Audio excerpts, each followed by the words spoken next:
What is freedom, if not the sound of the sea calling your name? Long before maps and flags, before kings drew borders on sand, there were those who followed the horizon, chasing not gold, but silence. Some called them outlaws, others called them dreamers. But the ocean remembers them differently. Each wave that rises tells a story. Each whisper of foam against the shore carries a name long forgotten. They sailed beneath no flag and answered to no king. Their only compass, the pull of the wind. Tonight, we drift through centuries of salt and legend to listen to the quiet hearts of those who called the sea home. The sea is eternal. It does not age. It watches empires rise and fall, and keeps their stories hidden beneath its waves. It is patient and unjudging. To some, it is danger. To others, sanctuary. And to a rare few, it was freedom itself.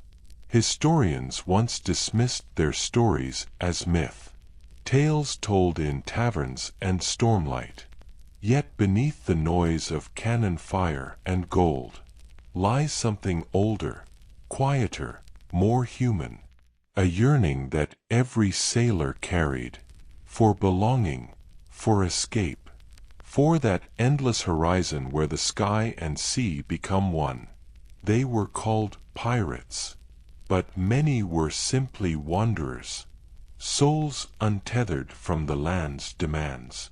In their search for freedom, they found both wonder and ruin, and still, the ocean kept their secrets. It holds them even now, in the deep places where light fades, and the past sleeps gently beneath the tide. Let us begin where all stories of the sea begin, not with battle or treasure, but with the first heartbeat of the tide. Before we speak of skull flags or cannon fire, before tales of treasure and rebellion, there was only the sea, endless, patient, waiting, its rhythm older than words, older than cities, older than kings.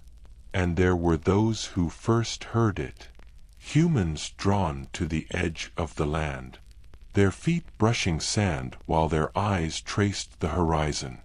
The water called to them, not as danger nor as obstacle, but as a companion, a teacher, a mirror. They were wanderers, yet they had no name for what they were becoming. They moved in small boats, woven from reeds, wood, and hope, learning the language of wind and wave with every cautious stroke of the oar. The tide spoke in rhythms of arrival and departure, in whispers of currents unseen and stars that burned for guidance. In the Pacific, Polynesian voyagers drifted across vast, empty waters, relying on the sun, the flight of birds, the foam of waves against hulls. They memorized the clouds, the color of the sea, the smell of salt in the morning breeze, and they learned to listen with every sense, not just eyes or hands. In the Mediterranean, small traders and fishermen left familiar shores, not for adventure, but for survival. Their journeys were uncertain, measured not in maps, but in the size of the wind, the shimmer of distant coasts, the faint laughter of gulls guiding them home. Some were mythic. Some left no trace beyond a story told under lantern light, or a carving on a cliff where the water met stone. They navigated by instinct as much as observation, their hearts learning the cadence of waves before their minds learned the names of islands. Imagine, for a moment, the scent of wet wood at dawn, the hush of a calm sea before sunrise, and a small boat cutting silently through the water. A family, a group of friends, a lone figure, their eyes wide with curiosity, their bodies leaning into the rhythm of the ocean. Each breath a quiet question. What lies beyond that line where sky and water meet? These early mariners were the first to discover that the sea was not merely a boundary, but a promise that the world was wider than fear, and that freedom could be found in movement, in the slow surrender to something vast and patient. And yet, freedom carried its own weight. Storms would rise without warning, and waves taller than a house would crash over their small vessels. They learned to measure danger with care, to honor the sea with ritual and silence, and to trust the hands of those who rode beside them. There was no gold in these early journeys, no glory to be recorded on the walls of kings' halls. Instead, there was knowledge. The precise angle of the sun at noon, the scent of rain that promised wind from the east, the stars' gentle guidance across endless nights. Every journey etched a story in memory, every voyage a conversation with the horizon. Some of these wanderers would return, bringing tales of lands unseen. Others would vanish into mists, leaving only whispers in coastal villages. Songs of the sea hummed by fishermen as they hauled nets at dusk. The ocean did not demand record-keeping or monuments. Its memory was longer than stone, and in its quiet way, it preserved the lives of those first children of the tide, so that later generations might remember that courage often begins in silence. These early sailors taught something even the fiercest pirates would later remember. To sail is to listen, not merely with ears, but with heart and skin, with the slow intuition of body and mind. The sea gives guidance only to those who are patient, who can hear the unspoken, who can trust the pull of something larger than fear. It is said that the first waves touched the feet of these wanderers, before history had begun to keep track of kings or cities. And perhaps that is why the ocean still whispers to us today. Its voice a gentle reminder that adventure need not be loud, that freedom can live in quiet movement, and that the horizon will always be waiting for the next curious heart.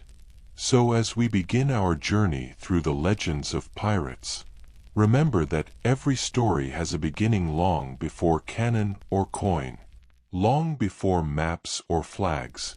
There were those who answered the call of the waves, the first children of the tide. Their courage was quiet, their journeys slow and measured, and in that quiet, the first truth of the sea was revealed. The ocean does not command, it invites.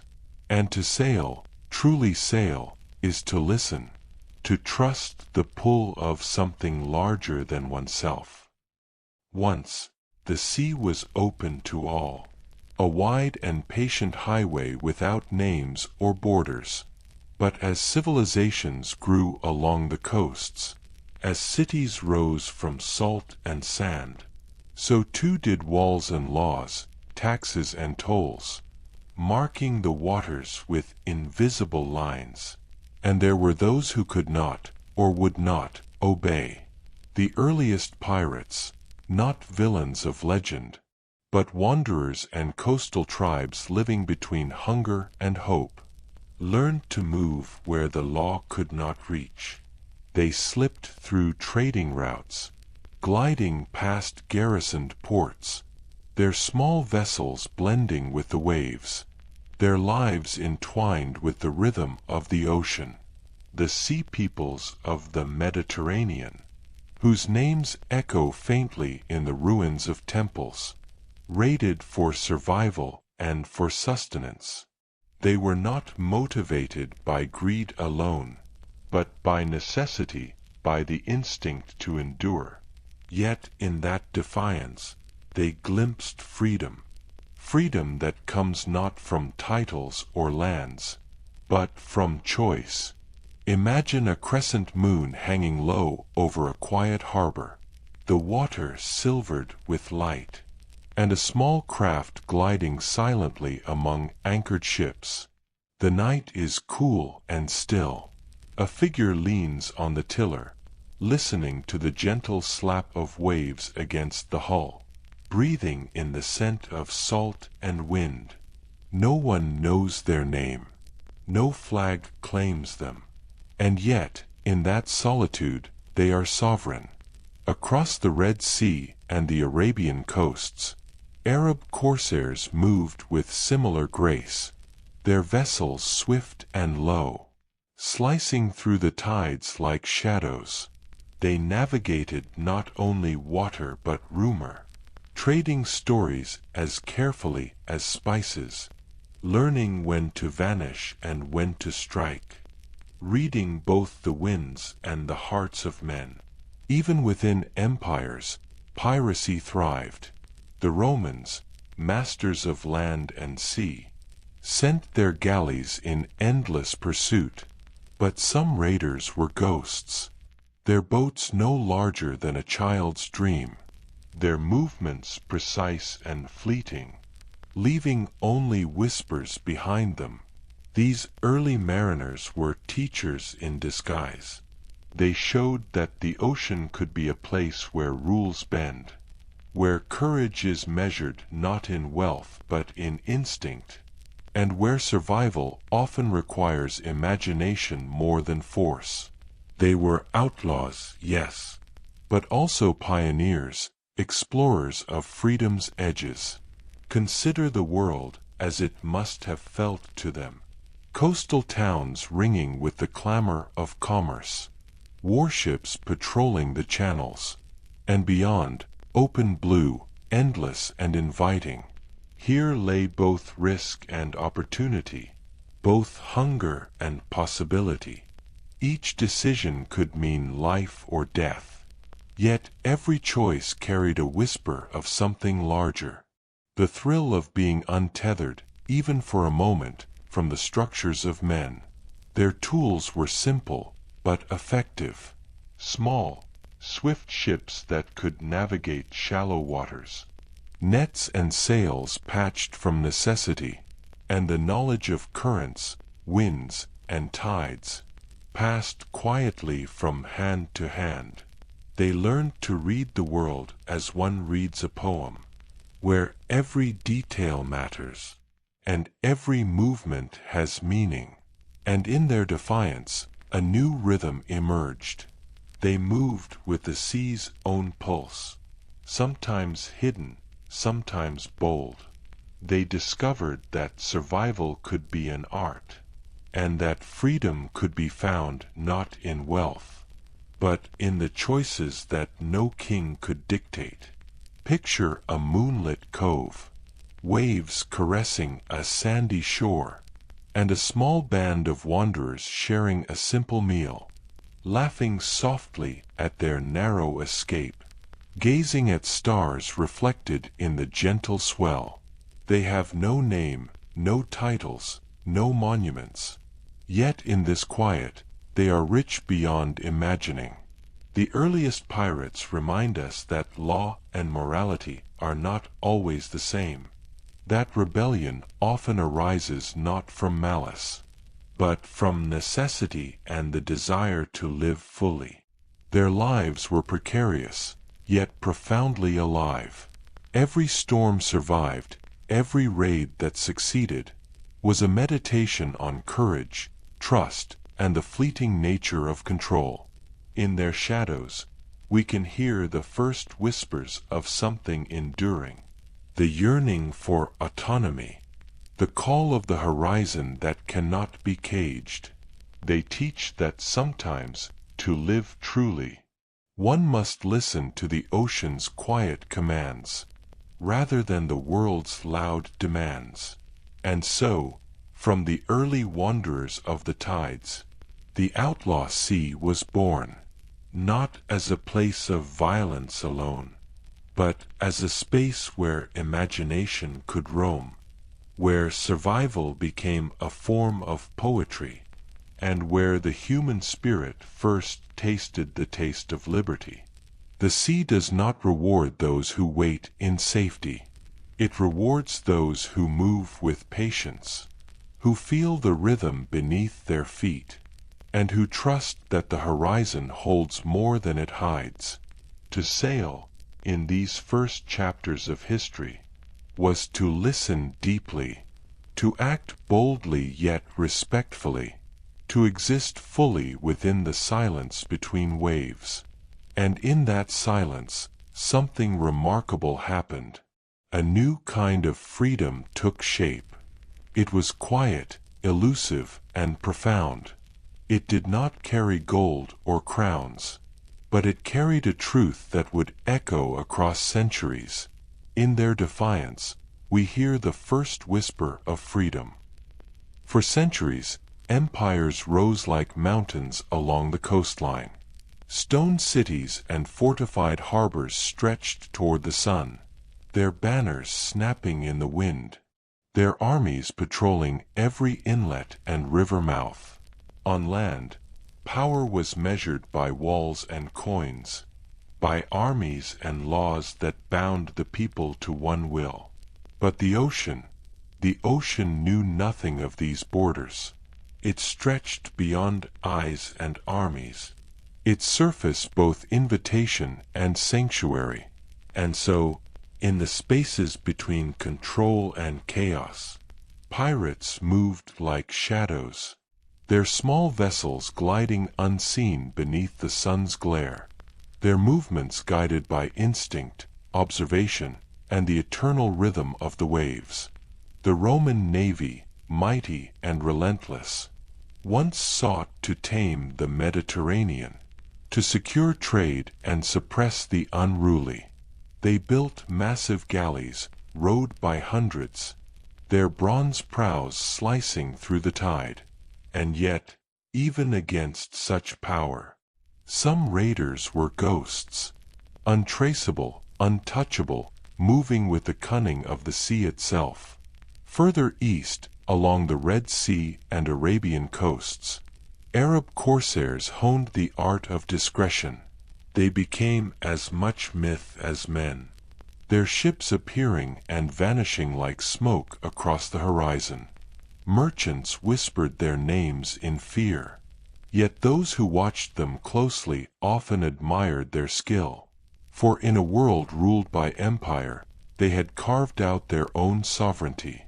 Imagine the sun setting over a distant port, the water glowing gold and crimson, and a slender ship slipping silently between anchored vessels.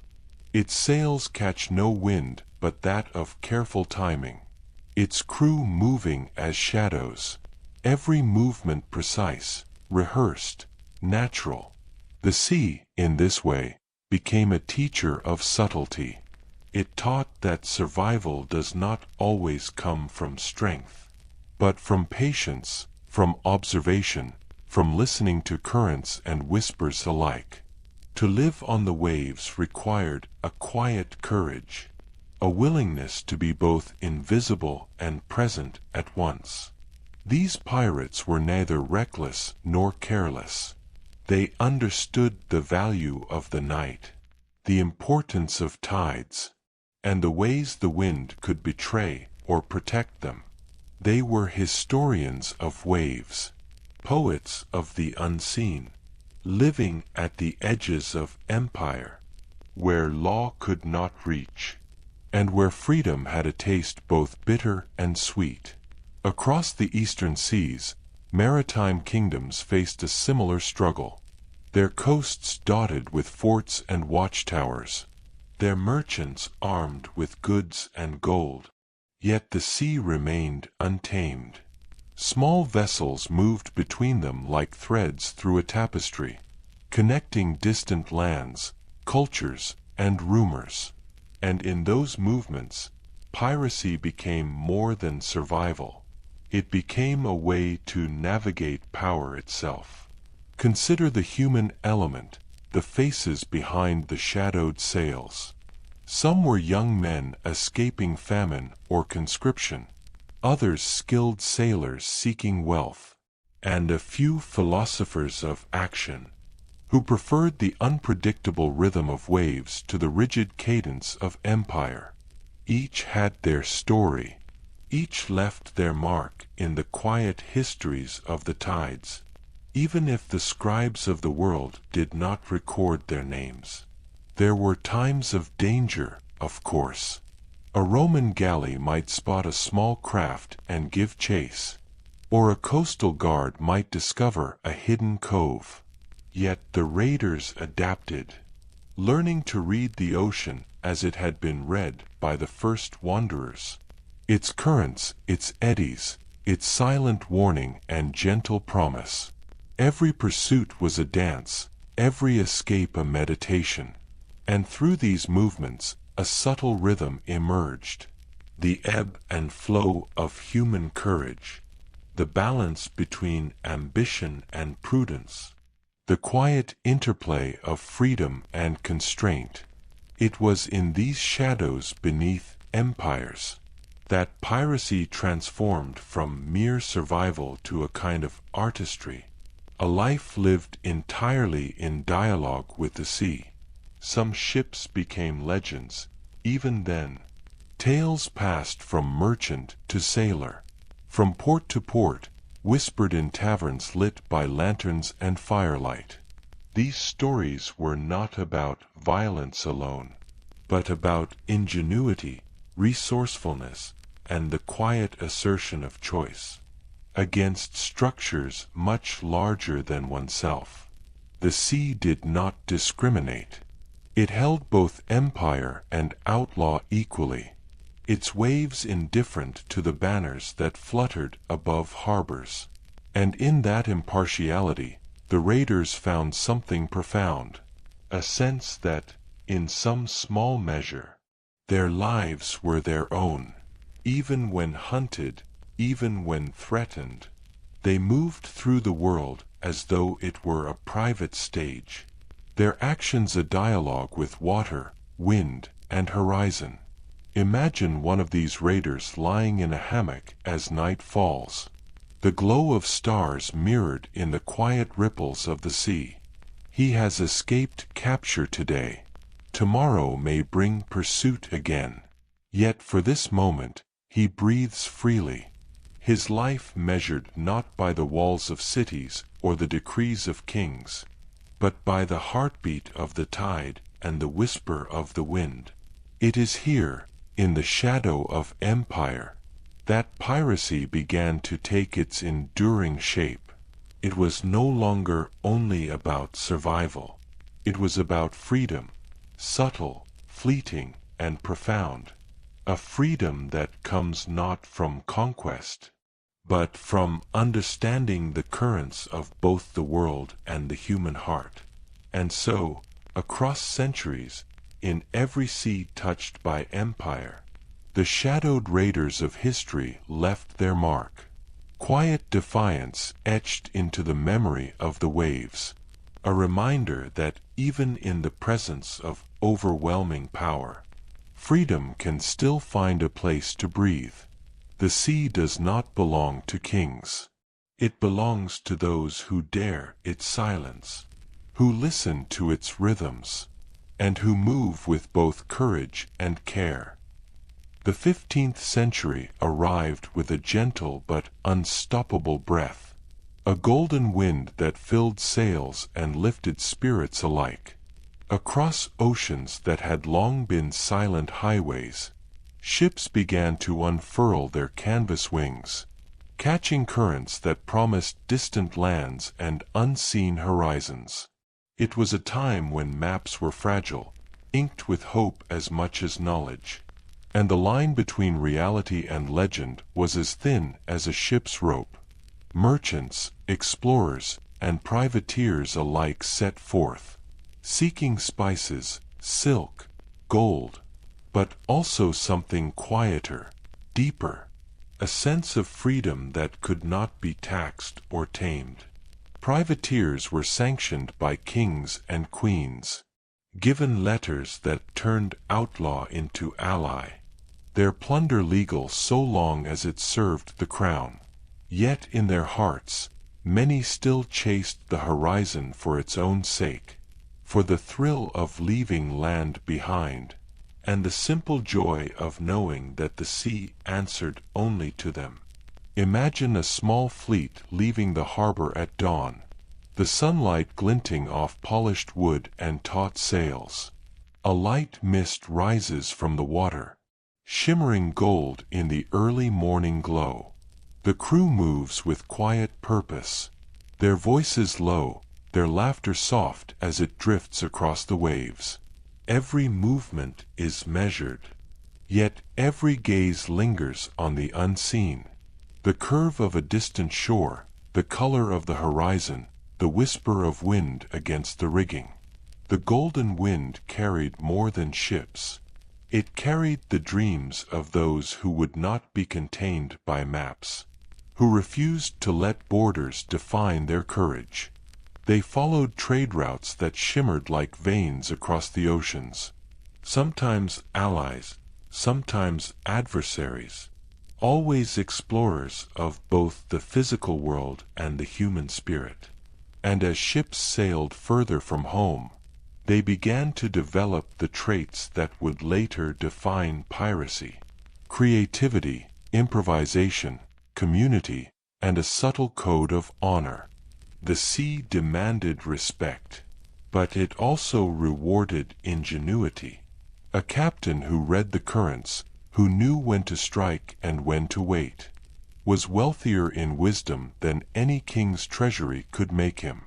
Picture a sunset spilling crimson and amber across a quiet bay, the sails of a small vessel catching the dying light, while a young sailor leans against the railing, watching the horizon fade into night. The smell of salt and smoke drifts across the deck, and in that quiet, there is a sense of possibility, that each new voyage could carry the crew further than imagination, that the world itself is a companion, ever shifting, ever generous, ever full of wonder. Even sanctioned pirates carried the soul of freedom within them. Letters of marque could authorize plunder, but they could not command the longing for open water, the delight of speed through uncharted currents, or the silent satisfaction of a clever escape.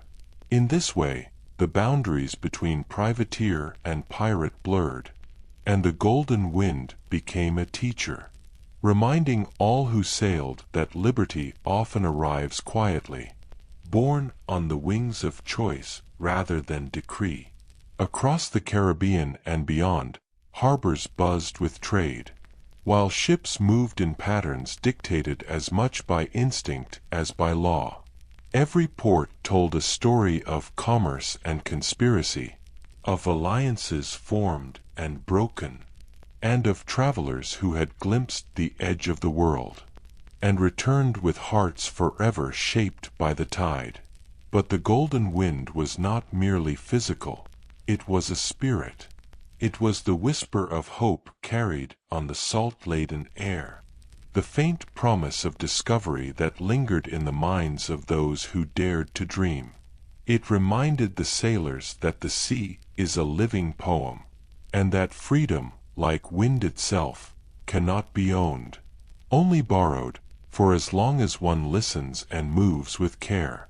Some captains became legends, their names whispered in port taverns and royal courts alike. Yet even the most famous knew that fame was fleeting, and that the true reward lay not in recognition, but in the quiet mastery of wind and wave, in the soft understanding that the horizon will always exist, waiting for those willing to meet it halfway. Picture now a small boat, far from land, its sail catching the last rays of sun, the crew silent except for the occasional creak of wood and the lap of water against the hull. Each sailor feels the pull of something vast and eternal, a connection older than kingdoms, older than gold, older than fear itself. They have learned, as the first wanderers did, that the sea demands patience, attention, and courage, and that in return, it offers a freedom that is both fragile and infinite. The Golden Wind carried stories as well as ships, tales of daring escapes, clever maneuvers, and small victories spread across oceans, teaching others how to move in harmony with the tide. It created a culture of quiet defiance, where human ingenuity met nature's rhythm, and where life could be lived fully, honestly, and in awe of something larger than oneself. And in this era, the first hints of the pirate's true heart began to appear. A love of freedom, a reverence for the sea, and a respect for the subtle rules that govern all things, even those that seem wild or untamable. So as we drift further into history, remember this moment of the Golden Wind, a time when discovery was measured not only by landfall, but by the courage to leave behind the familiar, to trust the unseen, and to move with both curiosity and care. Freedom, like wind, cannot be owned. It cannot be tamed. It can only be borrowed, felt in the bones and the breath, and carried forward in quiet, courageous hearts. Beyond the Golden Wind, beyond the currents that carried explorers to distant lands, there emerged a new kind of world, a floating paradise carved from hope, timber, and the restless sea. The Caribbean, with its hidden coves, white sands, and endless horizon, became a sanctuary for those who had tired of empire, law, and expectation. Imagine for a moment a cluster of islands bathed in early morning light. Mist curls around palm fronds. Birds lift from the water in delicate arcs, and the distant sound of a small ship's bell echoes across the calm tide. Here, pirates and wanderers alike found not only shelter, but a community that lived by its own quiet rules. Tortuga, Nassau, Port Royal, names that would later sparkle with legend. These were places of refuge and invention, where the desperate, the curious, and the daring gathered. Equality, in some small measure, was possible here. It was not perfect, and danger always lingered, but for a brief, shining moment, the sea truly belonged to everyone who called it home. The Caribbean was alive with movement. Ships swayed gently at anchor, their sails patched with care, sails that had felt both storm and wind. Smoky fires glimmered along shores, where sailors shared meals and stories, their voices soft against the lull of waves. Music floated from taverns, mingling with the smell of salt and wood, a rhythm that reminded each listener they were alive and free, if only for this night. And freedom was never simple. Even in paradise, they had to navigate threats from empires and rivals, from storms that could strip a mast or swallow a vessel whole. Yet these challenges became lessons, and every decision was a dance with the currents. Each crew learned that true power lay not in force alone, but in intuition, observation, and trust in one another. Picture a small boat threading through a coral-strewn cove, its oars dipping silently, the water glowing with reflections of a rising moon. A captain scans the horizon, calculating tides and winds, while crew members exchange quiet smiles, aware that this moment of calm is a treasure far more precious than gold. The Caribbean dream was also a dream of connection. Merchants, exiles, sailors, and adventurers, brought with them knowledge of distant lands, languages, and traditions. In these havens, cultures merged, and stories passed from one tongue to another, creating a tapestry of human experience woven together by salt and wind. Here, in the soft lull of the waves, pirates learned that community could thrive even in the absence of law. They shared food, shared labor, shared laughter. They respected the unspoken codes of fairness, even as they defied the edicts of distant rulers. This delicate balance of trust and defiance became as important as any cannon or cutlass. The architecture of these havens reflected the people who built them.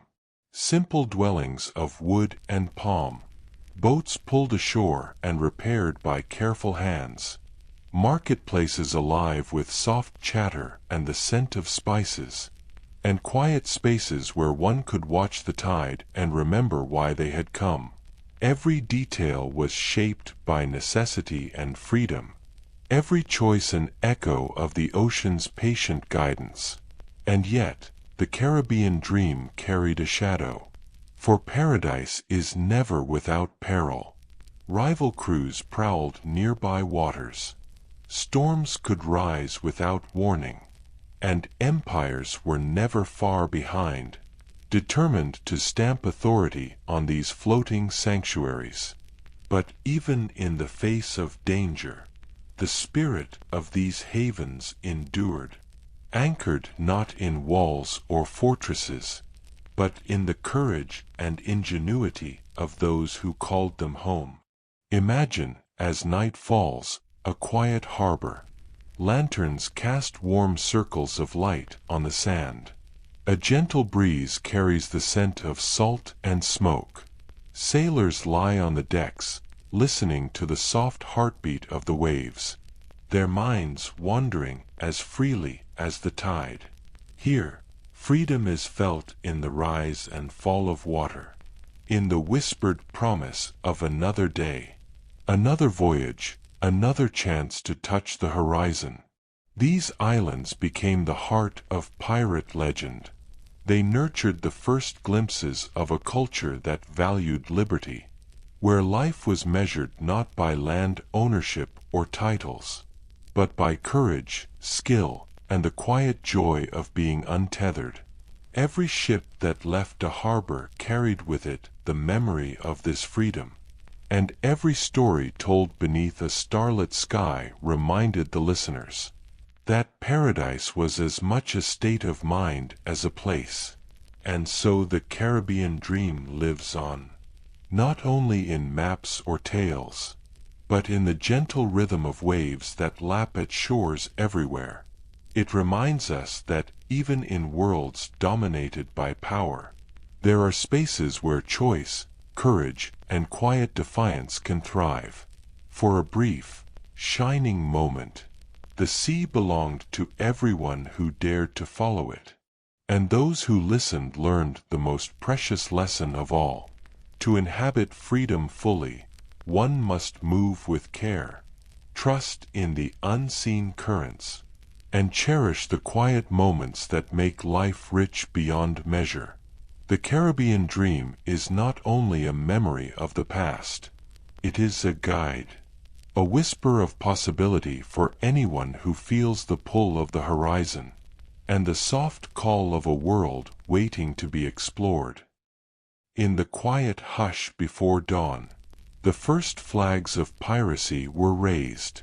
Simple banners, stitched with dark cloth and bold symbols, fluttered against the pale light of morning.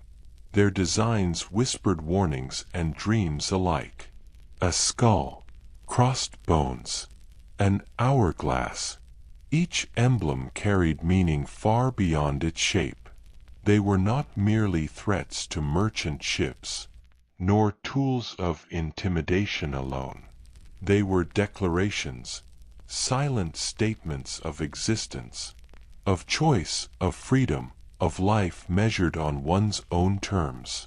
Imagine a small vessel drifting along a sunlit horizon, its black flag lifted high, its crew barely stirring, yet every eye sharp, every hand ready.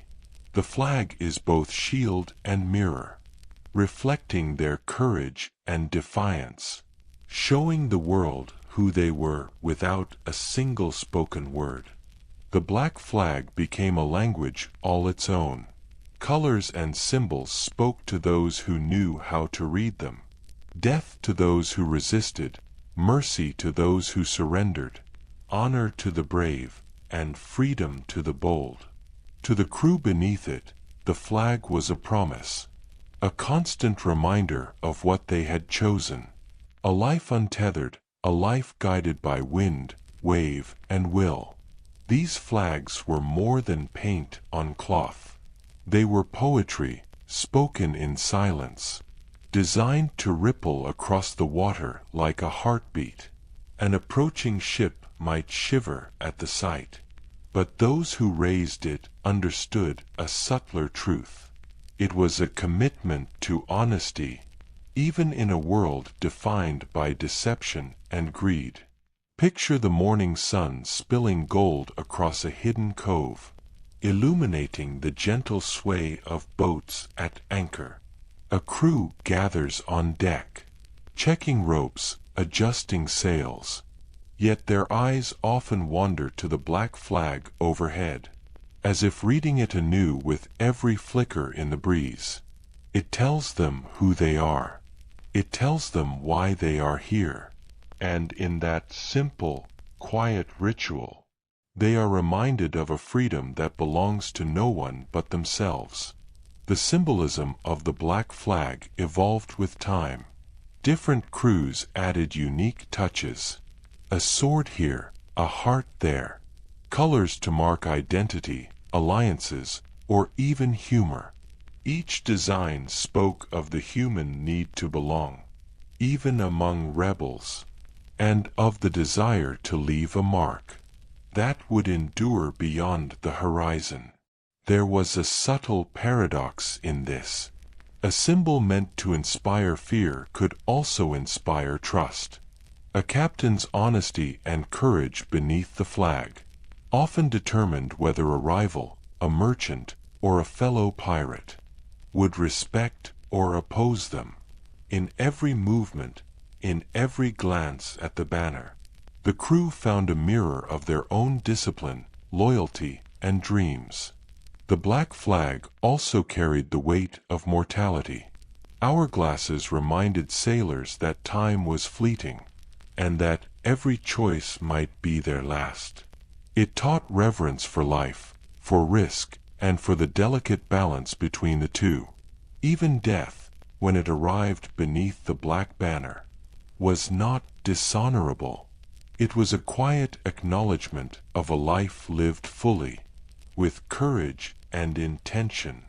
Imagine now the sun rising higher, casting long beams across gentle waves, the black flag snapping softly in the wind.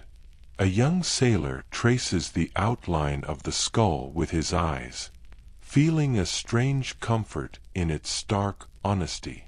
It is a reminder that life is fragile, that freedom is precious, and that the sea offers a stage for both. And in the quiet of this morning, one can see the truth behind the legend. The black flag was not merely a sign of lawlessness. It was a meditation on choice, on bravery, on identity, and on the understanding that freedom, once embraced, must be protected, honored, and lived. Across the Caribbean and beyond, the black flag became a thread connecting countless stories. Ships that slipped through blockades, crews that laughed in the face of danger, friendships forged in the sway of waves, and quiet moments of reflection under starlit skies. All carried the same message. To sail freely is to live consciously, to embrace risk without losing the soul. In the morning sun, the flag shines differently than at night. By day, it is a beacon of identity, of intention, its shadow stretching across water and sand alike. It reminds sailors that even in light, the lessons of darkness remain: patience, trust, and the humility to respect forces larger than oneself. So, as we drift through these stories, let us see the Black Flag as more than legend. It is a guide, a teacher, a quiet reflection of the hearts of those who raised it. It reminds us that rebellion need not be loud, that freedom can live in the measured sway of a ship on calm waters, and that courage is as much about restraint as it is about action. Under the Black Flag, even death felt honest. And under the morning sun, life glimmered with possibilities anew. It was a symbol that captured the essence of the pirate spirit: a love of the horizon, a respect for the sea, and the quiet joy of choosing one's own path, even when the world tried to deny it.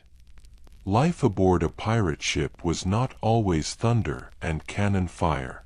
It was also the quiet rhythm of oars, the scent of salt and wood, and the soft murmur of voices carried across the deck in the early morning light. Between storms and skirmishes, there existed a gentle chaos, a small order born from necessity, skill, and habit. Imagine a wooden deck slick with dew, ropes coiled neatly along railings, sails flapping softly in a morning breeze.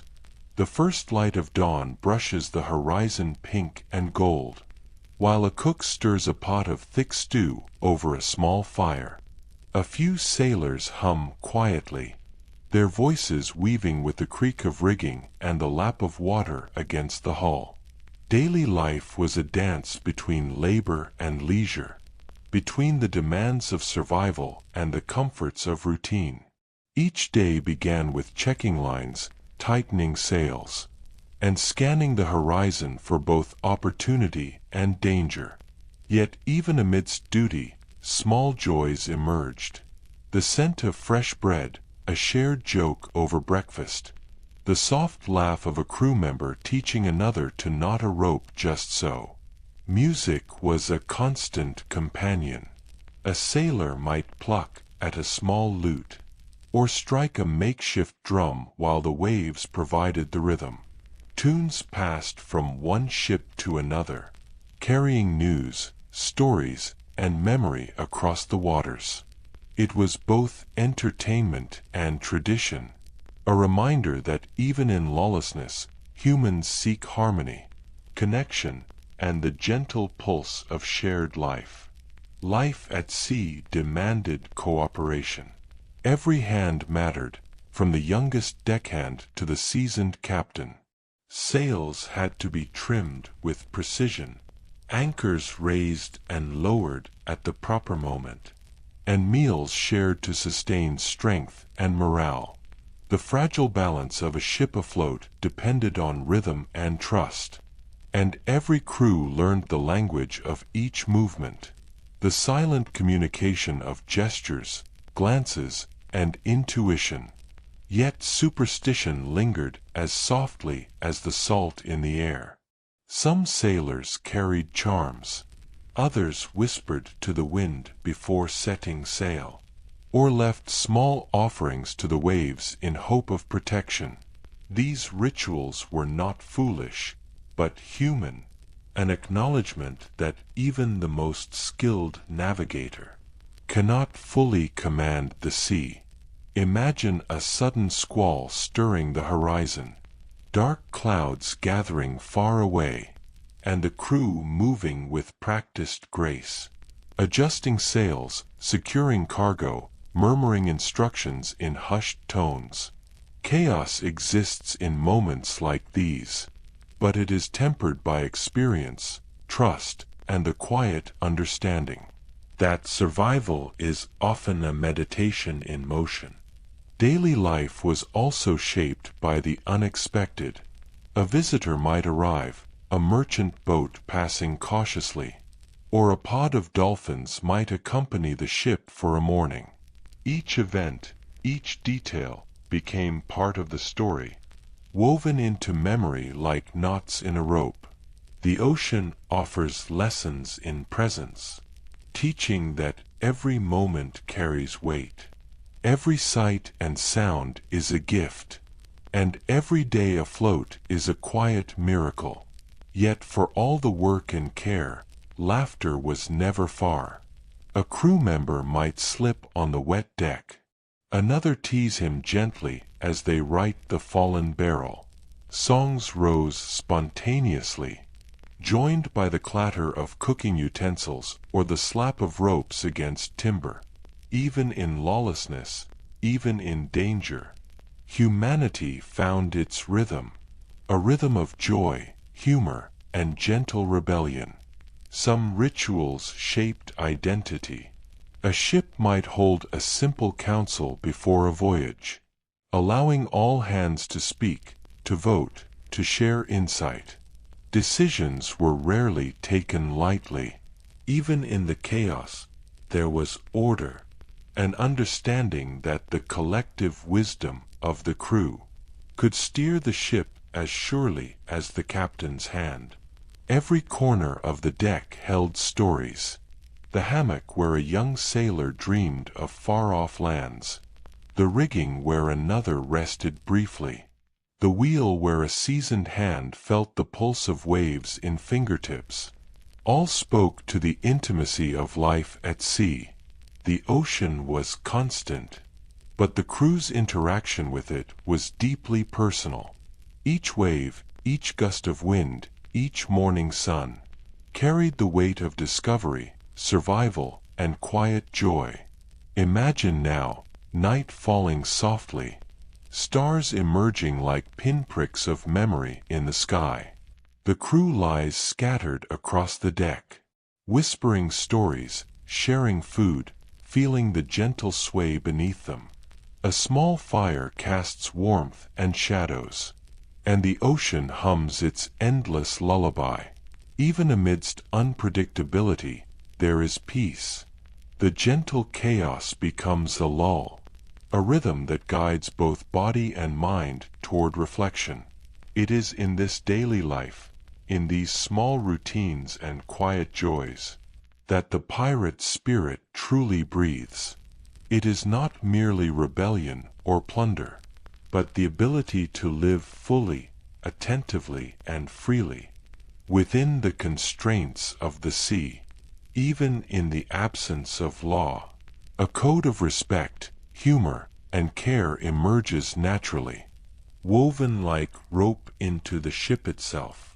And so, as we drift through these quiet moments, we begin to understand the heart of life aboard the pirate ship, a fragile harmony between freedom and duty, between risk and safety, between labor and laughter.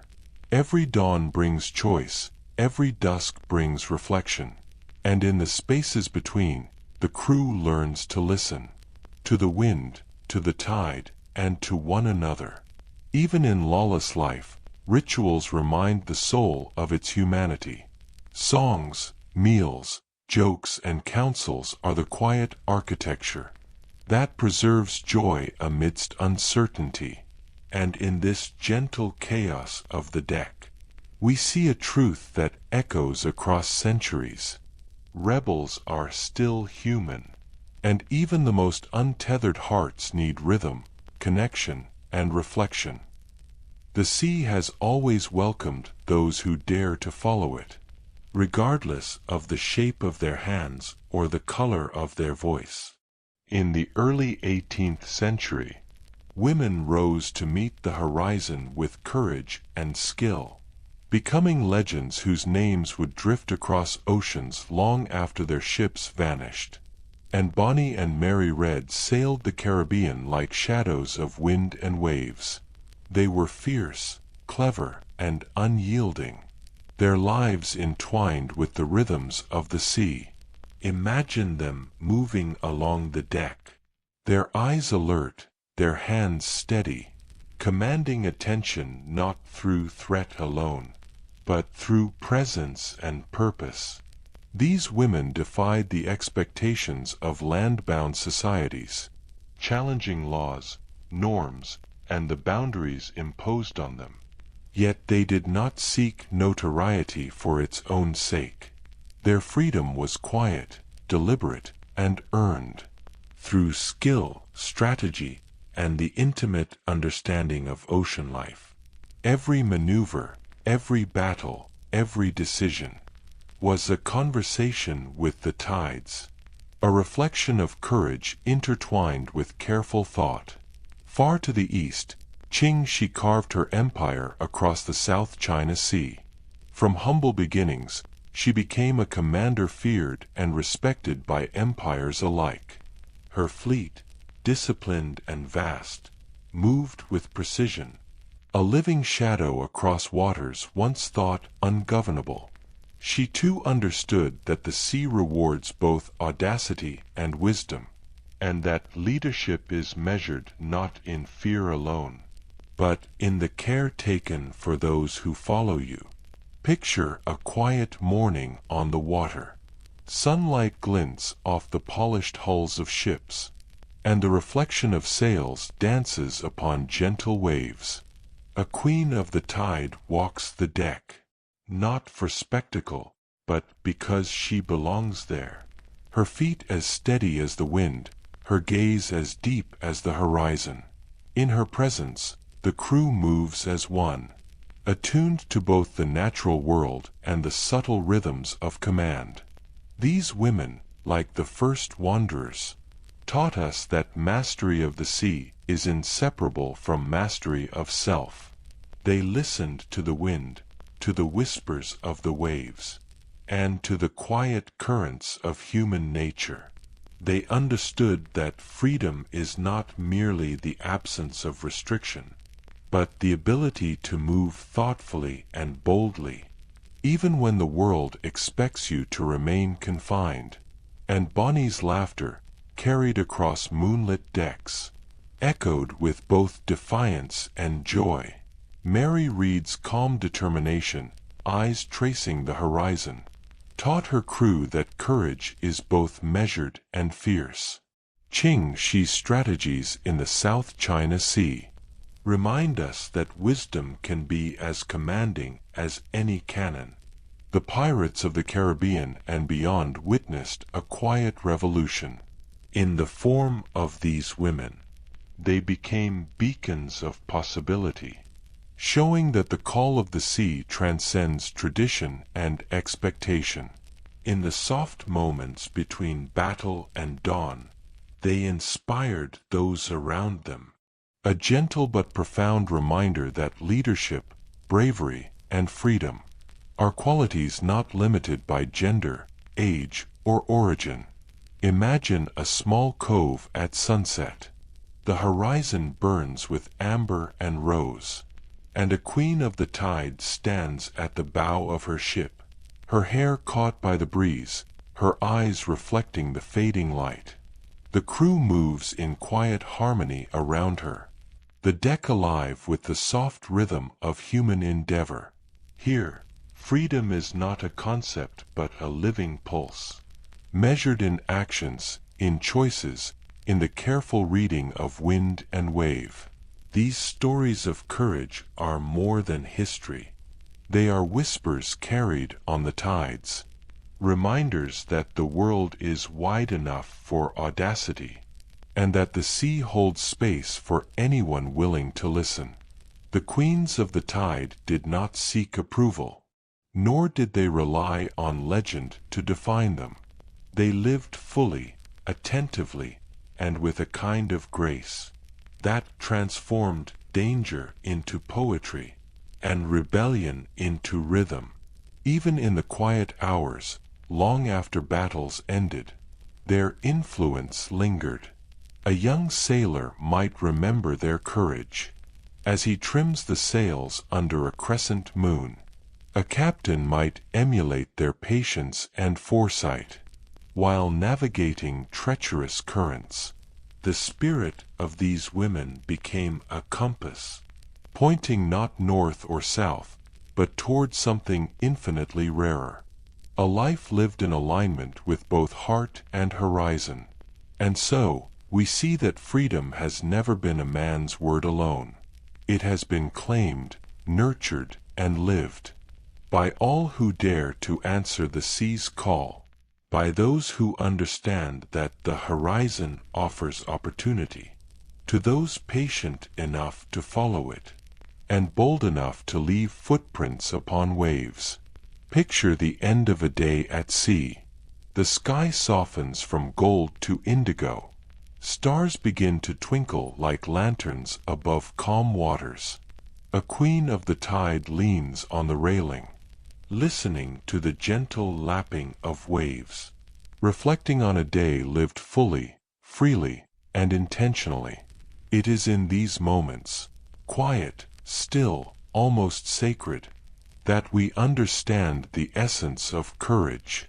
Not loud, not boastful, but steady, enduring, and luminous.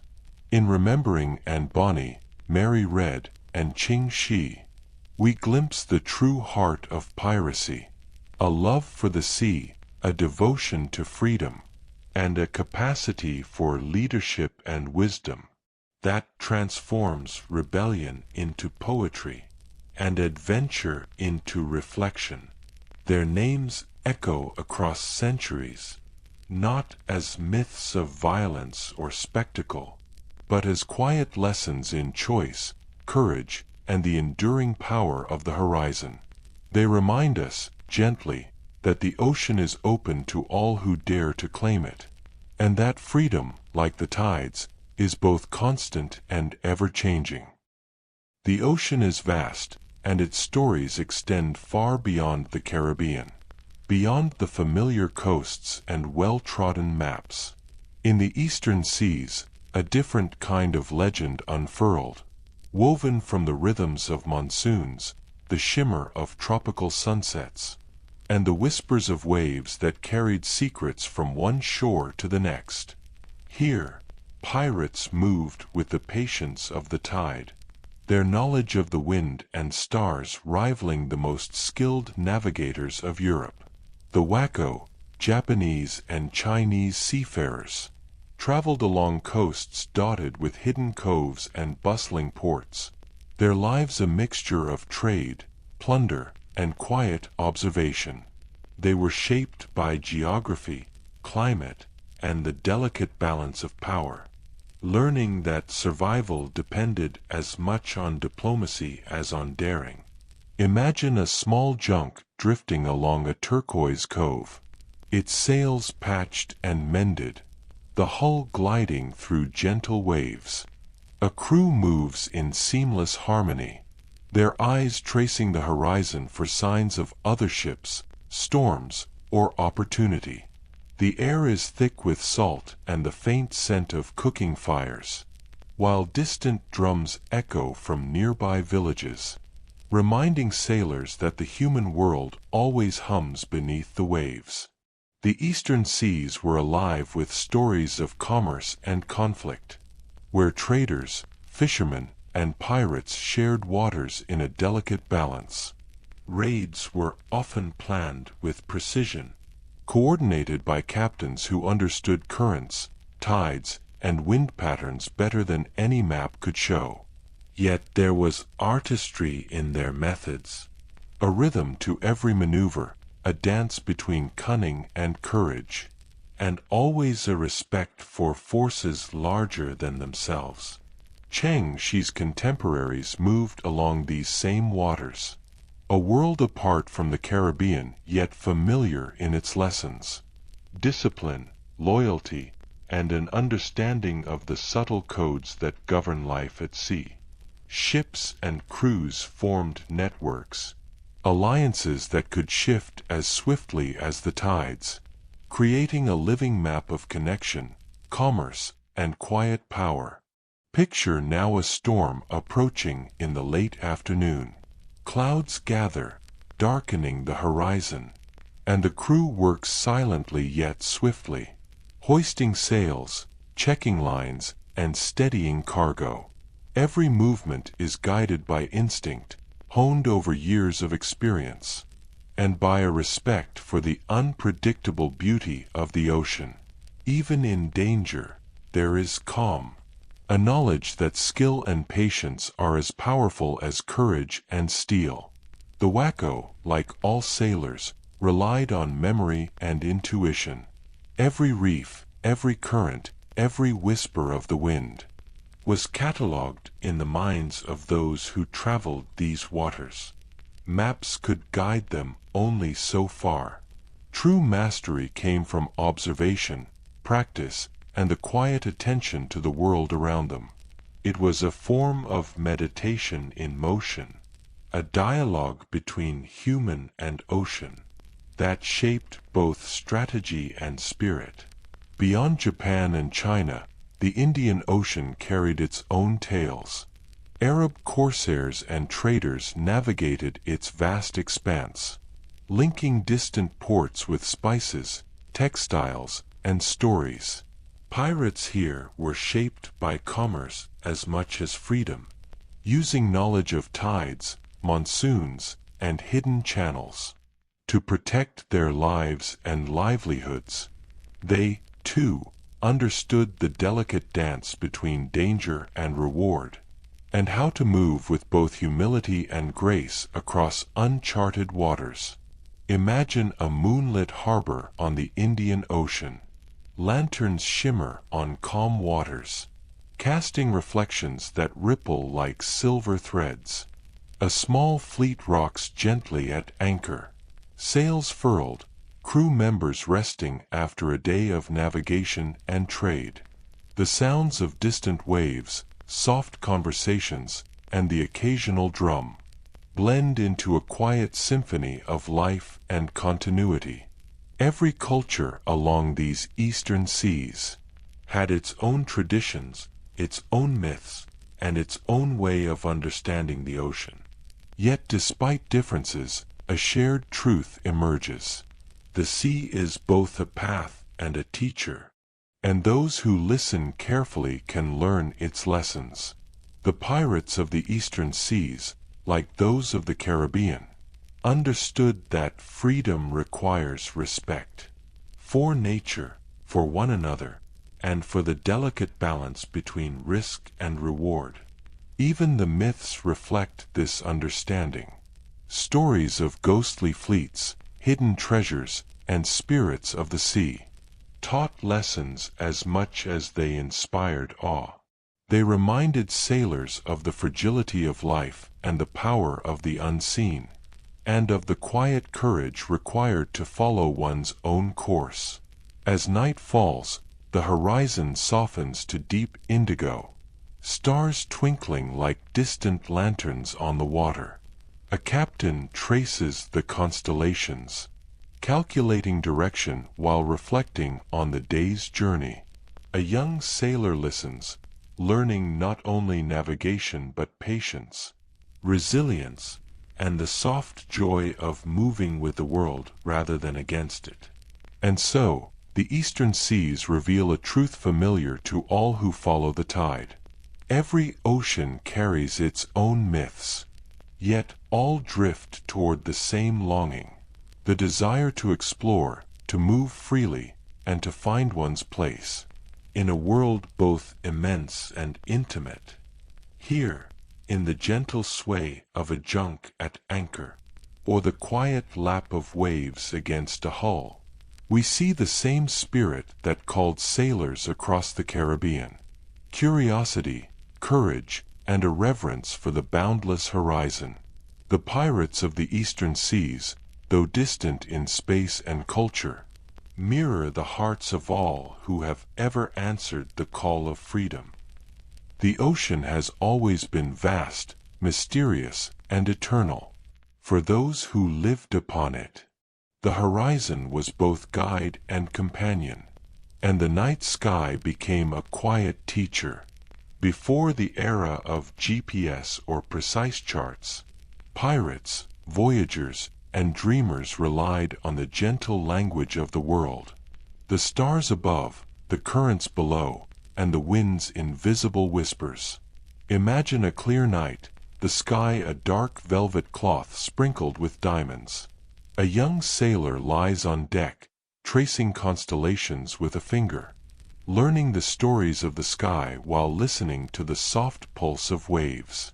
Orion, the Big Dipper, the Southern Cross, each a compass, a reference, a subtle promise that even in the darkness, direction can be found if one listens carefully. Maps were sacred tools, often sketched by hands that had seen both calm and storm. Coastal outlines, hidden coves, and the curve of reefs were recorded with care, their lines and symbols carrying secrets known only to those who dared sail beyond safe harbors. But maps alone were not enough. True navigation came from combining observation, memory, and intuition. A quiet understanding that the world is alive, and the ocean has its own rhythms. The wind spoke in patterns that could be read, subtle shifts that predicted storms or calm seas. A skilled sailor could tell the tide's mood by the way it bent the reeds on distant islands, or how the water shimmered in the moonlight. The language of the wind was not written anywhere, yet it was as precise and patient as any scholar's text. Consider the compass, a marvel of simple genius. Its needle, endlessly seeking north, became a friend and confidant to those who trusted it in moments of uncertainty.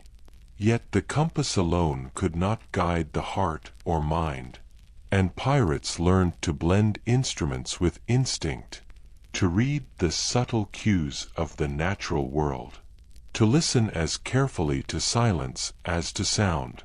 Celestial navigation carried its own poetry. By measuring angles, noting the position of stars, and observing the rise and fall of the sun, sailors charted courses that seemed almost impossible. Every night, the sky offered both a challenge and a comfort, a reminder that even in vast emptiness, there are points of reference, guides that never fail if one learns their language. Imagine a quiet evening on deck. Lanterns glow softly, ropes creak in harmony with the gentle sway of the ship. A captain traces lines in the sand, plotting a course by memory and instinct. A young sailor watches, absorbing lessons that are more than technical. They are lessons in patience, observation, humility, and trust. The sea teaches that mastery is not domination, but attunement to forces larger than oneself. Currents, too, are teachers.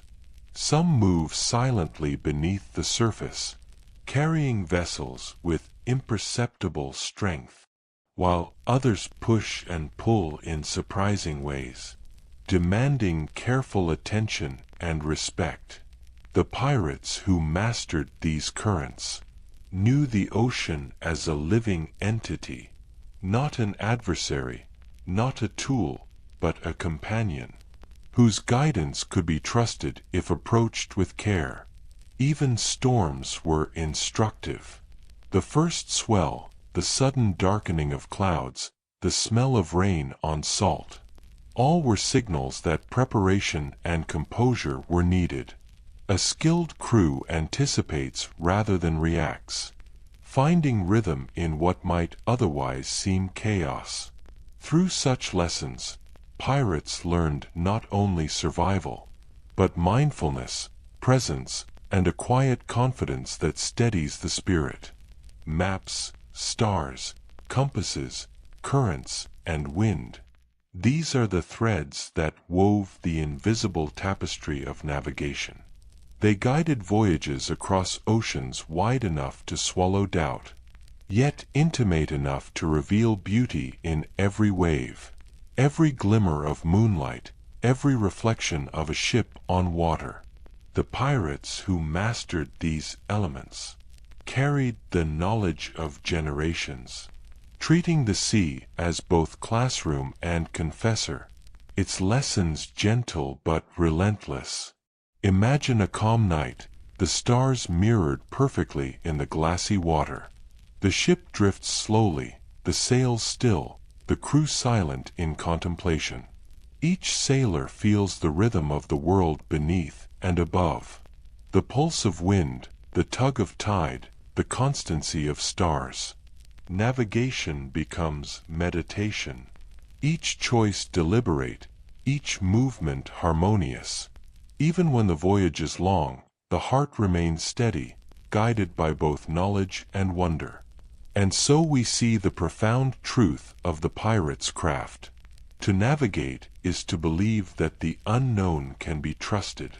Every star, every breeze, every current becomes a teacher, reminding us that the world is vast yet comprehensible, dangerous yet full of beauty, and that freedom is inseparable from careful attention and respect.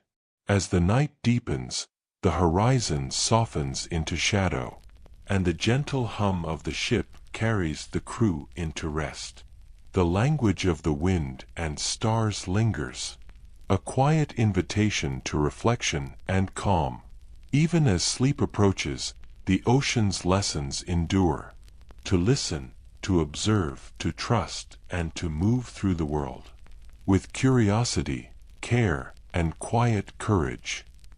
The Golden Age of Piracy, like a long, rolling tide, was never meant to last forever. Empires, their power stretching across oceans and continents, began to return, slowly, deliberately, their ships glinting in the sun as they traced familiar currents, and reclaimed what they believed to be theirs. Imagine a distant harbor at dawn, flags of distant kings fluttering in the soft morning breeze. Ships cut through calm waters with the quiet authority of law, their cannons silent but threatening, their crews trained to enforce order where once chaos reigned. The pirates who had thrived in hidden coves and secret inlets now faced the immense reach of empires, armed with treaties, hangings, and relentless determination. Piracy, once a whisper of freedom, was now a shadow to be hunted, its charm and defiance replaced by the cold weight of consequence. The seas, once open and forgiving, became arenas of tension and subtle strategy. Survival required cunning beyond seamanship, and even the most seasoned captains found their choices constrained by empires whose reach seemed limitless. Picture the slow march of government ships along the Caribbean, their sails cutting clean lines across the horizon, patrolling coasts and ports with a quiet precision. Pirate enclaves like Nassau and Tortuga, once alive with laughter and rebellion, felt the pressure of authority tightening like a slowly closing fist. Even the bravest crews learned to move cautiously, to retreat when necessary, to weigh freedom against the very real cost of capture. The threat of capture was always present. Hanging, imprisonment, and confiscation became familiar words, etched into the minds of every sailor who ventured beyond safe waters. Yet even as the empires returned, there was no denying the spirit of those who had called the sea home. They had tasted freedom, and no law could erase the memory of wind in their hair, salt on their lips, and horizons unbroken. The collapse of pirate strongholds was both quiet and profound. Ships were seized, alliances dissolved, and communities that had thrived on choice and equality began to crumble under the weight of imperial might. Yet even in defeat, there was dignity. Pirates did not vanish without leaving traces of their lives behind. Songs hummed in taverns, whispers passed along trade routes, and stories etched into the minds of those who had witnessed courage firsthand. Imagine a small cove, empty now, morning mist curling over abandoned docks. The scent of salt and wood remains, but the laughter and music have faded, replaced by the faint creak of wind against silent rigging. The sea continues its patient rhythm, unchanged by the ebb and flow of human power, and reminds us that freedom can fade from presence but never from memory. Some pirates chose to blend into society, accepting pardons or seeking anonymity on distant shores. Others sailed into obscurity, vanishing into quiet coves or distant lands. Yet all carried with them the lessons of the sea: courage, ingenuity, and the subtle art of listening to both nature and human nature. Empires could enforce rules, but they could not capture the essence of what it meant to live fully, freely, and attentively. The return of empires also brought reflection. For historians, it was a moment of documentation, a chance to record the rise and fall of these sea-bound dreamers. For the pirates themselves, it was a time to consider what freedom truly meant, and how it could be preserved even in diminished form. The ocean, patient and eternal, offered guidance: to adapt, to survive, and to carry the spirit forward, even when the tides seemed against you. Imagine a young sailor standing at the bow of a ship, watching the sun rise over a horizon dotted with the sails of empire. He feels both awe and sorrow, the weight of history pressing gently on his shoulders. Yet he remembers the taste of wind, the gentle sway of waves, and the fleeting joy of lawless mornings spent drifting with the tide. Even in the shadow of authority, the lesson remains. Freedom is not simply a place or a condition, but a state of mind, a rhythm, a quiet defiance that cannot be erased. The fall of pirate empires was inevitable, but it was not total. Stories persisted, legends endured, and the Golden Age left echoes that continue to ripple through time. We hear them in songs, in books, in whispered tales beneath the stars. They remind us that even when the wave recedes, the memory of its rise sustains those who dream, who dare, who listen. And so, the empires returned, reasserting control, marking boundaries, yet failing to capture the essence of what made pirates timeless. Freedom, courage, and curiosity do not belong to kings alone. They reside in hearts willing to follow horizons, to chart unknown waters, and to treasure the small, quiet moments that define a life fully lived.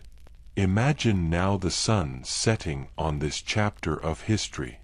Golden light filters through sails and rigging, casting long, soft shadows on decks and shorelines.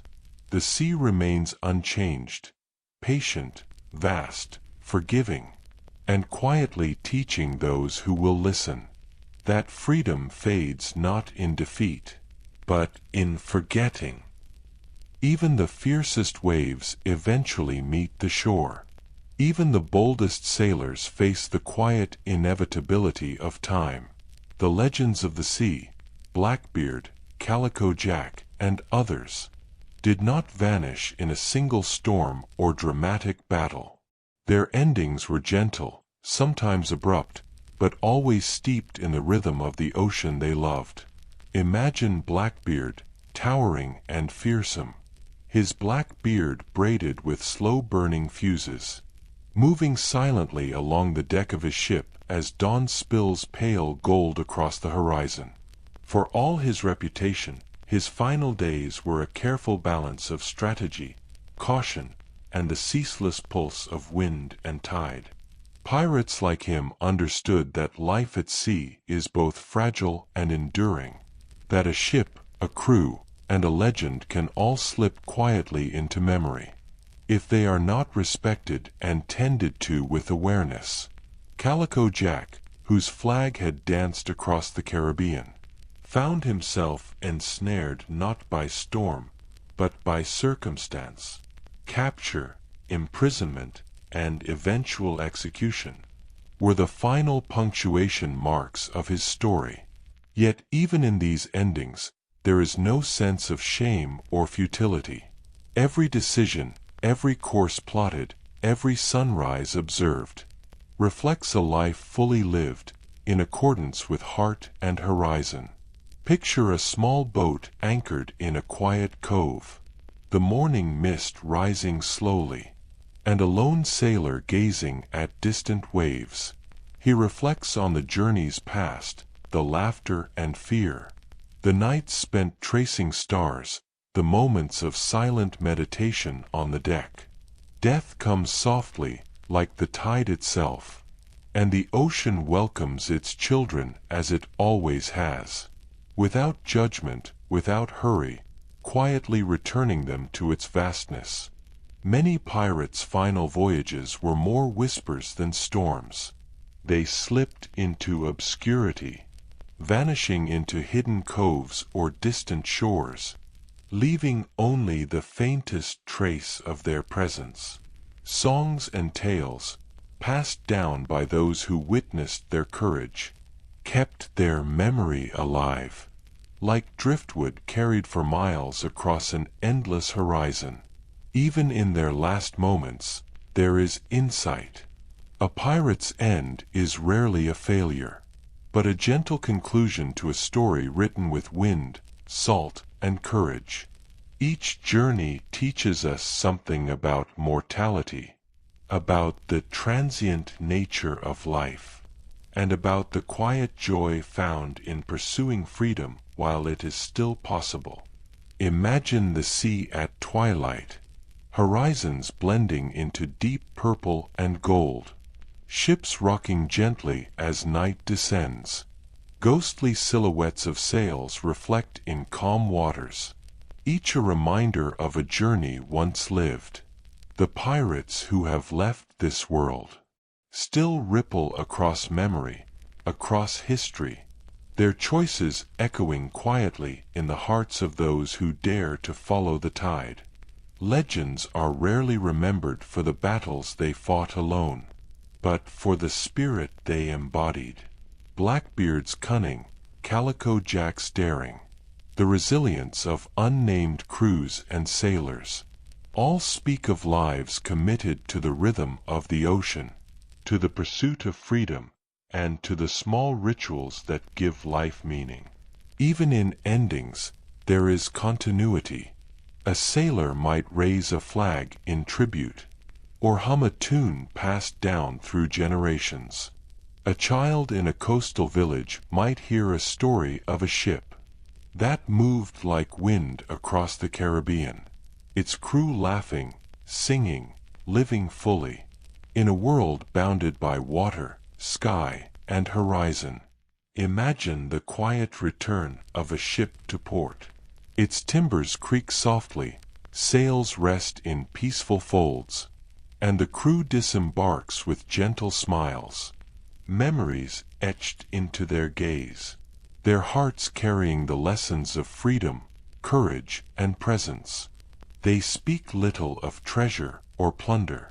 Their gold is experience. Their coin the stories that will outlast them. The last voyages teach us a quiet truth. Legends do not fade because of endings, but because we forget to carry them forward. The sea may reclaim its children, but their lives, their courage, and their choices remain inscribed in the invisible map of human memory. We follow these traces, listening for the whispers of wind, watching for the reflection of sails on calm water, and learning that freedom is not a place, but a way of being, even in quiet conclusion. Even in death, pirates taught the world to embrace risk, to respect the forces larger than themselves, and to find joy in the subtle rhythms of life. Their legends persist not as fearsome tales alone, but as meditations on courage, attention, and the enduring call of the horizon. As night falls and stars emerge over the gently rocking water, we can imagine the last voyages continuing silently. A flag raised in memory, a story shared in hushed tones, a sailor smiling at the faintest whisper of wind that reminds them of a friend lost, a horizon pursued, a life fully lived beneath the endless sky. And in this quiet, we understand, they sank beneath the waves, but never truly left them. Their spirit remains in the sway of ships, in the whisper of currents, in the patience of the tide, and in the human heart that still longs to roam freely. Even after the last sails were furled, the sea held their memory. It remembers the laughter of crews, the whisper of wind across timbers, the glint of sun on polished decks, and sometimes, in fog or moonlight, it carries the echoes of ships that never truly left, ghostly figures drifting just beyond the horizon. The stories of haunted vessels are as old as piracy itself. From the Caribbean to the eastern seas, sailors whispered of ships seen at dawn or dusk, gliding silently across calm waters, crests glowing with a light that was neither sun nor moon. No one could board them, and no one could find their anchor. Yet every sighting carried a quiet thrill, the reminder that the spirit of the sea is eternal. Imagine a mist rolling in over a quiet cove. The hull of a ghost ship reflects faintly in the silvered water, its sails billowing without wind, and a solitary figure at the helm seems to move in rhythm with the waves themselves. Stories say it's a warning, or a guide, or perhaps a memory of lives fully lived, carried forward into legend by the gentle persistence of the ocean. Cursed treasures also linger in these tales. Chests of gold, once plundered, now lie hidden in reefs, their presence marked by shifting currents and the subtle shimmer of sand. Some sailors speak of their allure, an impossible draw that can only be resisted by patience and humility. Others claim they carry echoes of the greed and ambition that first claimed them, reminding us that not all riches reward the heart or spirit. Even music drifts across fog and tide. Songs sung by long-vanished crews rise faintly in the night, carried by the air, a melody of courage, mischief, and quiet longing. A sailor alone on deck might pause, listening to the faint harmonies, and feel an intimate connection across centuries, as if the sea itself is singing the memory of freedom. Ghost ships teach subtle lessons. They remind us that stories endure beyond the lives that birthed them, that courage and curiosity leave traces in places unseen. They also remind us that the sea is patient, and that the past need not vanish completely. It drifts, like smoke over waves, waiting for someone attentive enough to notice. Consider a calm night under a crescent moon. A ship moves silently through gentle waves. Stars reflect in the water, doubling the horizon. In the distance, a shape glides into view, faint and ethereal, and a sailor feels both awe and peace, recognizing that these stories are not threats, but quiet invitations to wonder, reflection, and memory. Some ghostly legends speak of the lost souls of pirates themselves. They are said to roam decks that no longer exist, echoing the choices, courage, and folly of lives lived fully. It is a haunting not of fear, but of remembrance, a way of honoring those who chased freedom to the very edge of the world. Imagine a crew gathered on a darkened deck, listening to the lapping of waves and the distant cries of gulls. Stories pass quietly, of ships that glimmer in fog, of treasures unseen, of songs that never end. The ocean listens, and in its reflection, sailors see themselves mirrored in past, present, and future, taught to move with attentiveness, patience, and grace. These myths are gentle teachers. They remind us that every voyage leaves ripples, every choice leaves a mark, and that the ocean, patient as it is, preserves the memory of courage, audacity, and freedom. The ghosts are not here to frighten, but to invite reflection, and to show that some horizons, once reached, never truly fade. Even the cursed treasures and haunted ships carry a quiet poetry. They remind us that life is fleeting, yet memory, courage, and attention endure. The waves may wash away the evidence of daring deeds, but they cannot erase the spirit that moved through them, nor the quiet lessons learned by those who listened closely.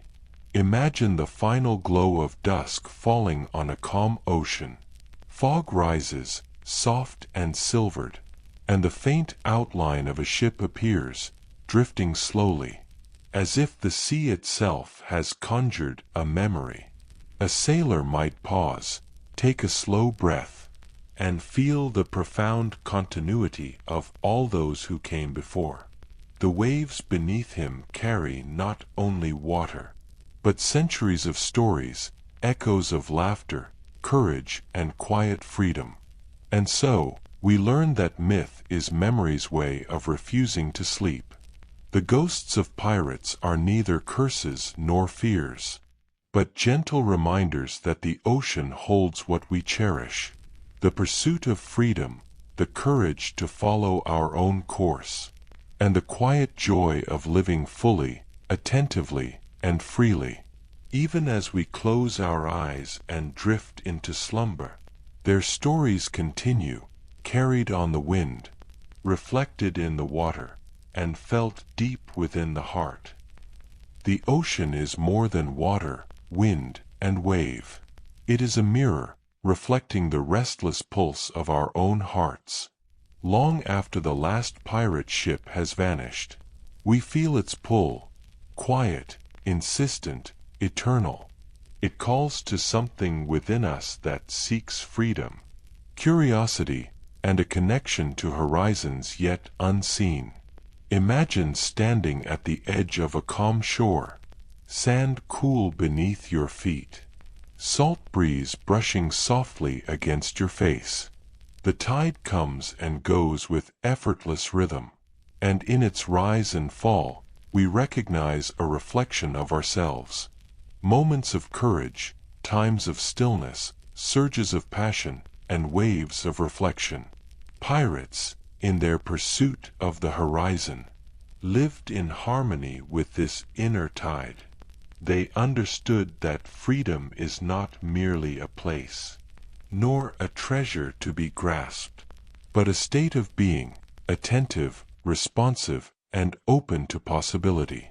To follow the sea is to follow something within, a quiet compass that points toward curiosity, wonder, and courage. Consider a sailor alone at dawn, standing on the deck as the first light touches the waves. He listens, not only to the creak of timbers or the whisper of wind, but to the subtle rhythms of his own breath and heartbeat. The ocean, vast and eternal, seems to echo back, teaching patience, presence, and quiet attention.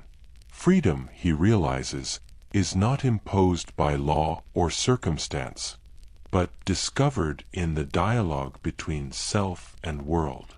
The pirates' lives, with all their audacity and adventure, were reflections of this inner voyage. Every choice to sail, to explore, to rebel, was a small act of listening to the tide within, the desire to act according to instinct, conscience, and courage. Even the daily routines aboard a ship, trimming sails, mending lines, sharing meals, became meditative practices, harmonizing body, mind, and spirit with the rhythms of the sea. Imagine now a quiet bay, mist rolling across gentle water. The reflection of distant cliffs shimmers on the surface, and a lone sailor sits cross-legged on deck, tracing constellations with his eyes as if reading the story of his own life. The universe above and the ocean below become a mirror for the inner landscape of thought, feeling, and memory. Each wave that laps the hull carries not only water, but insight, gentle reminders of courage, patience, and harmony. Even the legends of piracy, Blackbeard and Bonny, Shi, speak to this eternal dialogue. Their lives were not merely historical events, but meditations in action, teaching that freedom, presence, and wisdom are inseparable.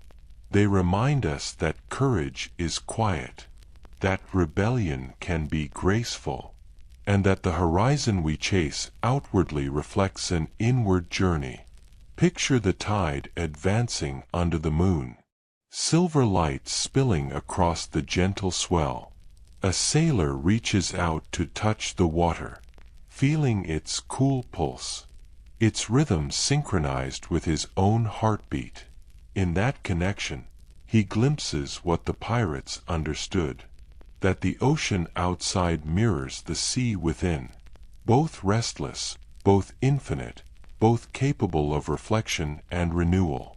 The sea within us is patient. It does not rush, nor does it demand. It offers guidance to those willing to observe, to move with rhythm rather than against it. Pirates of old understood that mastery of the ocean was inseparable from mastery of self, and that listening to currents, stars, and winds was also a way of listening to one's own instincts, thoughts, and desires. Imagine drifting quietly through the night, the ship gliding over gentle waves, stars mirrored in black water, and the soft chorus of nocturnal life blending with distant waves. The ocean becomes both companion and teacher, and within its reflection, the sailor finds clarity, courage, and serenity. Even in moments of solitude, the rhythm of water and wind reminds him that he is part of something vast, timeless, and interconnected. Pirates' tales, even when told centuries later, carry this message forward. They speak of daring and freedom, of listening deeply and acting with intention, and of moving through the world with an awareness that balances risk and beauty. Their stories are more than adventure. They are meditative journeys, inviting each of us to find our own inner tide, our own horizon, and our own dialogue with the infinite. As dawn softens the night sky into pale gold, we see that the ocean within us mirrors the ocean without.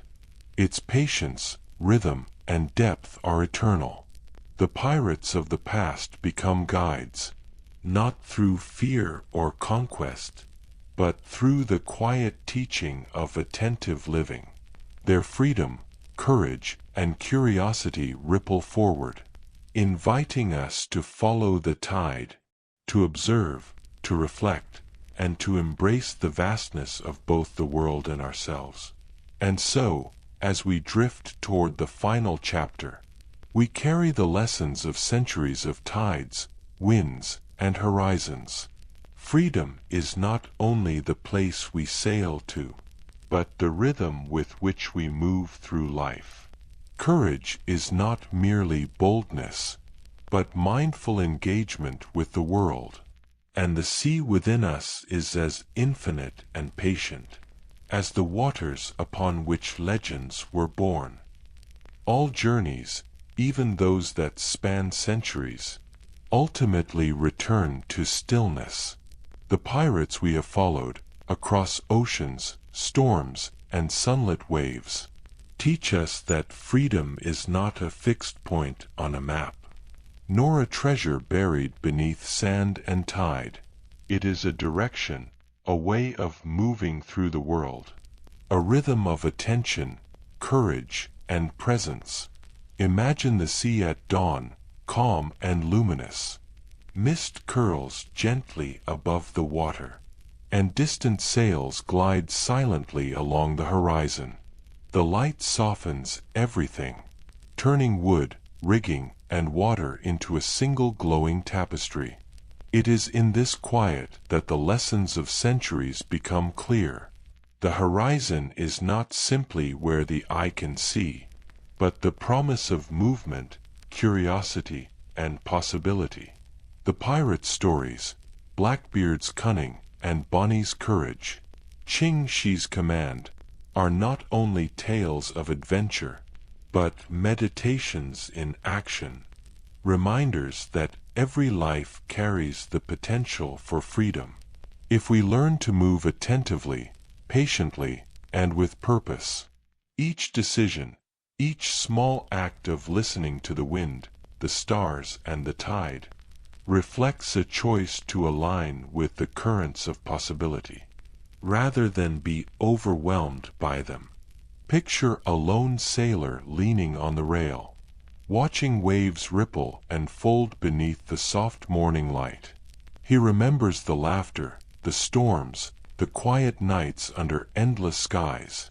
He feels the pull of horizons not yet reached, and realizes that even as centuries pass, the rhythm of exploration, the longing for freedom, and the call of the sea remain unchanged. Even endings are gentle in this understanding. Legends do not vanish. They drift, carried by memory, song, and the soft currents of time. The stories of pirate lives, their courage, their joy, and their curiosity, linger like the faint scent of salt on the air, like the soft echo of waves against a ship's hull, reminding us that we are all connected to the infinite rhythm of the sea. Freedom is found in small acts, a choice to explore, to pause, to notice, to feel the sway of the ship beneath your feet, to trace constellations in the night sky, or to hear the faint melody of an old song drifting across the water. These are the treasures that endure, more valuable than gold, more lasting than fame, because they are carried within the heart, and they can never be taken by empires, storms, or time itself. Imagine now the sun climbing higher, turning mist to gold, turning waves to liquid light. The horizon stretches endlessly, and the sailor feels both awe and peace. He understands that the journey is not about reaching a distant point, but about the way he moves along the path, attentive to each wave, each breeze, each star reflected in the water.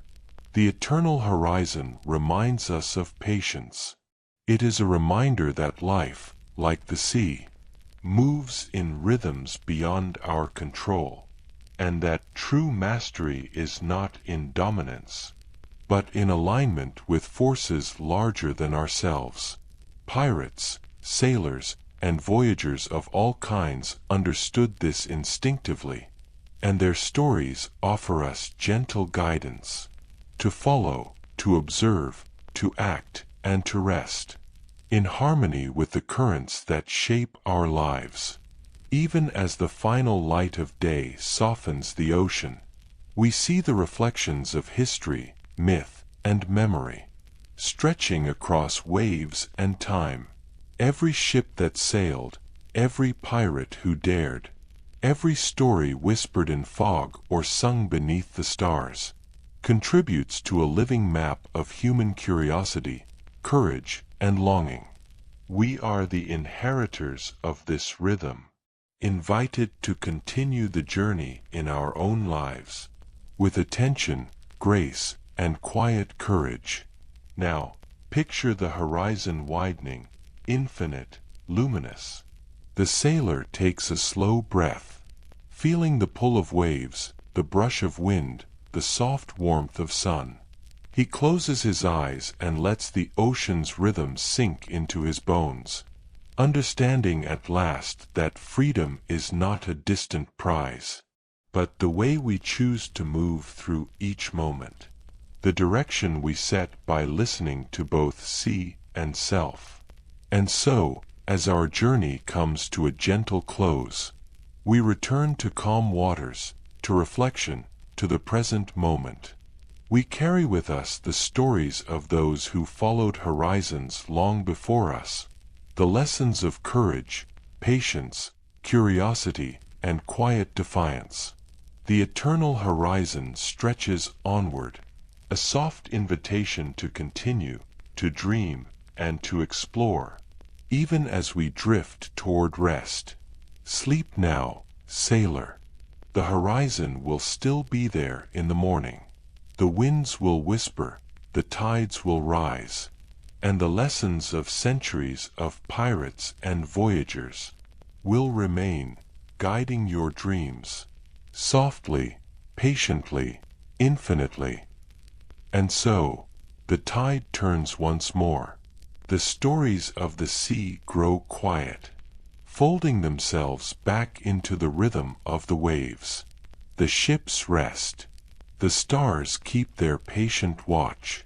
And somewhere beyond the horizon, the dream of freedom still drifts, unbroken, eternal. If you've found peace in this journey, if these waters have calmed your mind or stirred your curiosity, you're welcome to stay a while longer. Let the sea keep you company again, whenever you need silence, wonder, or rest. Gentle pause, sound of slow waves and distant gulls. If this voyage touched something within you, remember to leave a quiet mark before you go. A like, a comment, a small gesture carried by the tide. And if you wish to return, simply subscribe, and drift with us again when night falls. Long pause, only the sea remains, soft and infinite. Good night, sailor. The horizon is waiting. Ambient ocean fades slowly into silence, fade to black.